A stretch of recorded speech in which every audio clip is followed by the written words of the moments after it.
नरेंद्र मोदींच्या नव्या सरकारकडून राज्यातल्या गारपीटग्रस्त शेतकऱ्यांना मोठी आर्थिक मदत मिळावी यासाठी भाजप प्रयत्नशील आहे। नरेंद्र मोदींचं नवं सरकार स्थापन होताच याबाबत निर्णय होईल अशी अपेक्षा शेतकरी नेते आणि भाजपच्या किसान आघाडीचे नेते पाशा पटेल यांनी व्यक्त केली आहे। त्यांच्याशी चर्चा केली आमचे नवी दिल्लीतले प्रतिनिधी मंगेश चिवटे यांनी। दिल्लीमध्ये आता सत्ता परिवर्तन झालंय, भाजपची एक हाती सत्ता आली आहे आणि आपल्यासोबत चर्चा करण्यासाठी आहेत भाजपचे महाराष्ट्रातील शेतकरी नेते पाशा पटेल। पाशाजी, तुमची पक्षाची एक हाती सत्ता आली, आता गारपीटग्रस्त शेतकऱ्यांना अजूनही केंद्र सरकारची मदत मिळाली नाहीये। आता तुम्ही कशा पद्धतीने केंद्राकडे मागणी करा, तुमच्या मागण्या कशा रेटून याल शेतकऱ्यांच्या प्रश्नासाठी?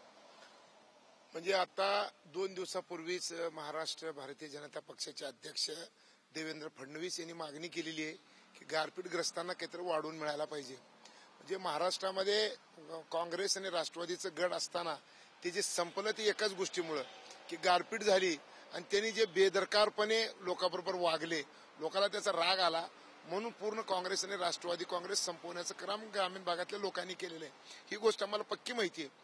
आणि मग आता आमच्या महाराष्ट्रामध्ये जवळपास एवढी मोठी संख्या खासदारांची निवडून आलेली आहे की आता उत्तर भारतानंतर, उत्तर प्रदेश नंतर म्हणजे महाराष्ट्रामध्ये एवढ्या मोठ्या संख्येनं लोक निवडून आलेले आहेत। या संख्येचा उपयोग आम्ही नक्कीच महाराष्ट्रातल्या शेतकऱ्यांच्या भल्यासाठी करणार आहोत आणि आमचं जे नेतृत्व आहे, सक्षम नेतृत्व आहे, ते सगळेच्या सगळे शेतकऱ्याच्या विचाराशी संबंधित असलेले असल्यामुळं आणि निवडणुकीमध्ये आम्ही सगळ्यांनी नक्कीच पाशाबाई सकारात्मक प्रयत्न तुम्ही कराल याच्याबाबत दुमत नाहीये, पण स्पेसिफिक स्पष्टपणाने तुम्ही काय सांगाल? काही कशा स्वरूपाची मदत किंवा किती हजार कोटीचं पॅकेज तातडीनं महाराष्ट्रातील शेतकऱ्यांना, गारपीटग्रस्त शेतकऱ्यांना देण्यात यावं? आता कसं आहे की अजून सरकार स्थापन झालेलं नाही, परंतु सरकार स्थापन झाल्यानंतर पहिली गोष्ट जर काही करण्यात येईल तर ती ही आहे की गारपीटग्रस्तांच्या तोंडाला जे पानं पुसायचं काम झालेलं आहे ते न करता काहीतरी भरीव मदत गारपीटग्रस्तांना मिळायला पाहिजे, अशा पद्धतीचे प्रयत्न आम्ही महाराष्ट्रातल्या सगळ्या मंडळींनी करणार। ही काळ्या दगडावरची पांढरी रेघ आहे। तुम्हाला काय वाटतं, किती हजार करोडचं पॅकेज पुन्हा एकदा केंद्राकडे आपण मागवाल?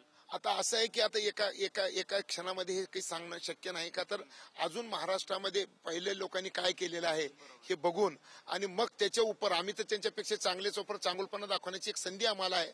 त्याच्यामुळे आम्ही पंचनामे अजूनही काही ठिकाणी झाले नाहीत, म्हणून हा माझा प्रश्न आहे की स्पेसिफिक काही अशी मागणी कराल का की अशा पद्धतीचं एक पॅकेज त्या ठिकाणी देण्यात यावं हुडा समितीच्या शिफारशीनुसार? माझ्या माहितीप्रमाणे 30% पेक्षा जास्त लोकांचे पंचनामे झालेले नाहीत। खरा राग तो होता ना, पंचनामे झालेले नाहीत आणि मदत सुद्धा जी मिळालेली आहे। माझ्या गावापुरतं जर बोलायचं झालं तर ज्या शेतकऱ्याची कमी नुकसान झाली त्याला 20,000 मिळाले आणि ज्याचं नुकसान झालं त्याला 3,000 रुपये मिळाले। खरं तर मिळायला किती पाहिजे होतं? एका हेक्टरला 10,000 मिळायला पाहिजे होतं, पण मिळाले किती? फक्त 3,000 मध्ये। तर हे जे काही गलथानपणा झालेला आहे त्या गलथानपणावर नक्कीच चांगलं काहीतरी जे पाठीमागच्या सरकारनं 4,000 कोटीचं पॅकेज जाहीर केलं ते सुद्धा अजून मिळालेलं नाहीये, म्हणून हा माझा स्पेसिफिक प्रश्न आहे। आता नवीन सरकारकडनं काय स्पेसिफिक मागणी कराल? काँग्रेसपेक्षा सुद्धा नक्कीच चांगले पैसे शेतकऱ्यांना मिळतील अशा पद्धतीचा प्रयत्न केला जाणार। धन्यवाद पाशाबाई। स्पष्ट बोलत नाही पाशाबाई, परंतु एवढं मात्र स्पष्टपणानं सांगितलं की मागील केंद्र सरकारपेक्षा या नवीन भाजपच्या नरेंद्र मोदींच्या सरकारमध्ये महाराष्ट्रातील शेतकऱ्यांना दुर्लक्षित केलं जाणार नाही। अधिकाधिक भरीव मदत गारपीटग्रस्त शेतकऱ्यांना केंद्र सरकारकडून नक्कीच मिळेल। कॅमेरा पर्सन मिलिंद घागसह मंगेश चिवटे, साम टीव्ही, नवी दिल्ली।